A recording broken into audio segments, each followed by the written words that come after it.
Alright, so in today's video, I'm going to be taking a look at a dual outlet smart Wi-Fi dimmer switch. So before that, I want to show you a few images that detail this product, and then we'll get more into detail in the video.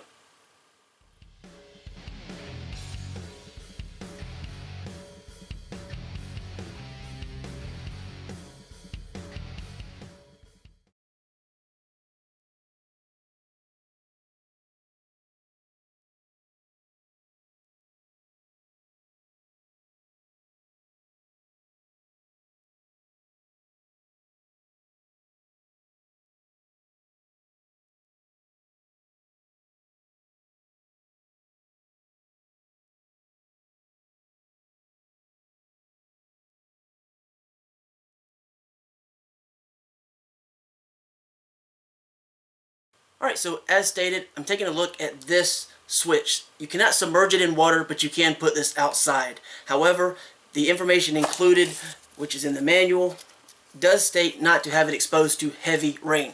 I suppose you'll have to decide what you consider heavy rain. Now, I decided to just leave it out. I do have a covered porch area, which is why I intend to use this, but I did leave it purposely out in the rain, which was a fairly light but steady rain a large part of the day, and then it continued into very heavy rains. Even tornado warnings or watches were in effect, so there was quite a lot of wind and rain, very heavy at times. And I actually have an image that I can show you probably right now. So you can see it got substantially wet. Still works, no problem. So you basically have this short cord here. You have a mounting point right there. On the front, you have an LED indicator. You have a switch with a button. You can hear it is covered in a nice soft but somewhat thick filling rubber, which is nice. And then you have this big flap that covers, a nice rubber piece here, that covers the dual outlets. So this actually uses an app called Smart Life. However, Tuya, T-U-Y-A, is what I use, so you can decide which one you want to use. I use Tuya because they're both essentially the same, made by the same people, with very slight variation in what they, can offer.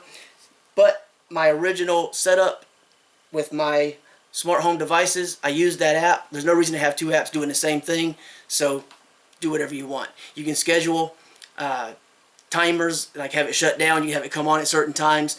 Tap to run automations, add it to groups. Of course, you can update the firmware, integrate it with your home assistant, whether it be an Amazon Echo or a Google Home device. As an example, I personally use the Amazon Echoes. So, real quick though, it does include a little user manual and a thank you card / support card, so if you have any problems, and it just comes in a little basic little box. Nothing too fancy there. So it actually operates quite well. Range, it states to keep it near the router. I have a very powerful router, so I have a pretty good range, probably 30 or more feet easily for me, if I had to guess, in the least. I imagine you could probably do double that. I guess it depends on what type of interference you're going to run into. But overall, it's a really nice option. I think it's great for the holidays. Of course, Christmas is just passed by the time you see this video, but you can set this up so that you can control it through the app or through voice or what have you, so that you can actually avoid going outside, whether it's cold or wet or what have you, or it's just hard to get to certain things, depending upon where your plugs are and everything. I don't know. A lot of different potential uses for it. Again, you will have to decide on your own what you think a heavy rainfall amount would be considered. So maybe, concerns about warranty or longevity of the device. But by any means, just a real quick demonstration.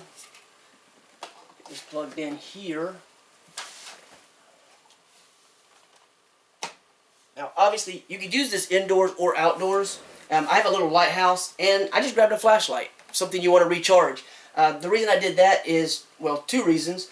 Number one, it has a not terribly large, but somewhat larger wall wart type, and I'm able to plug that in and still have a regular, power cord, plugged in as well. Now, this does have 3 prongs, so it does have a negative, does have a ground. So depending upon what you're plugging in, if that's a concern, you don't have to worry about that. It does have that.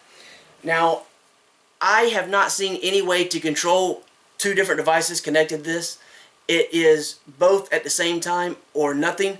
Also, it is dimmable, but that's going to vary. Some devices will and some devices will not function in that capacity from what I found. So, your mileage is going to vary depending on what you plug into it, whether it is or is not dimmable, but it does have dimmable capabilities. So, that said, it is plugged in. There is a green indicator on the front, and that is going to let you know, I don't know how well that shows up for you, how far away it is, but that's going to let you know that it's connected to your home network. Connecting it to the network is very, very simple, very easy. So basically, that's the app. If I hit the on, you can see the flashlight is now charging and the lighthouse is now illuminated. Across the bottom you have timer, countdown, and device settings. Device settings basically allows you to adjust like a minimum brightness level that you want it to start at. So if you do have like a dimming capable device connected, you can choose where you want it to be. So you can have it come on 10%, 50%, 100%. There are 3 different sort of pre-saved mode 1, 2, and 3 options. And you can see here, you can lock and unlock. So if I unlock that, you just got a 50% brightness, mode 1, 2, and 3. Again, I think I have mine set for 10, 50, and 100, so I could actually have it basically turn on at the exact brightness that I want. I could save it, I could lock it, that's pretty nice. The other option, of course, you can name it whatever you would like. You also have, as I said, integration with your home assistants, and you can even get an offline notification, so if it were to lose connection to your network, which is kind of a nice thing, depending upon what you have connected to it. And again, you could use this indoors, outdoors, share device, create group, add to home screen if you want a quick, shortcut to kind of automate the process of turning it off and on, or making adjustments and what have you. Of course, you can check for updates, remove the device. So very, very simple. I'm not going to screenshot or record this because it's actually just, there's not a whole lot involved, and I kind of covered what it is verbally. You can adjust the brightness level here, just slide it up and down. Now, if I actually hit the, so you can slide that up and down, but as you can see, it doesn't affect the devices I have connected at the moment, simply because they don't have that support. So again, that's going to vary depending upon what you have connected. But you can set up timers, so you could have it count down and turn off. You could have schedule type setups, all that type of thing. Basically like any other smart switch, this one is just intended to be outdoors and is dual outlet. But again, it is a little unfortunate that you can't run or control, I should say, 2 devices individually. It appears to be one control controlling both outlets. So depending upon whether that matters to you or not, you have to take that into consideration. I think it's kind of ideal though. You can kind of plug it up, especially if you have a covered porch area, and like as an example, Christmas holiday, you wanted to run string lights, you could run them both directions and kind of have them come together, and control them independently would be nice, but you can control them only together with this option. So that's what I'm talking about. So you can't have one set on, one set off. It's on or off. That's pretty much it. But you may be able to adjust the brightness. Again, that's going to vary depending upon devices. Anyway, I just wanted to show you really quickly. Again, it survived some rain and whatnot, and I'm going to put it outside probably once I locate, after the move I've misplaced, my string lights, so that I can control them very, very easily around the front porch area, so that I can have some nice illumination. But anyway, that is pretty much it. Yeah, I can't think of anything else more relevant that would be useful to convey to you. But again, Smart Life or Toya, that's the app, and it does have the QR code and everything, and all the information you need right here about pairing it. Very quick and very easy. You can just hold down the button. It will actually, allow you to, deal with that. If you have any problems, you can start all over. And other than that, I'll leave a link below if you want to find out more. Thanks for watching.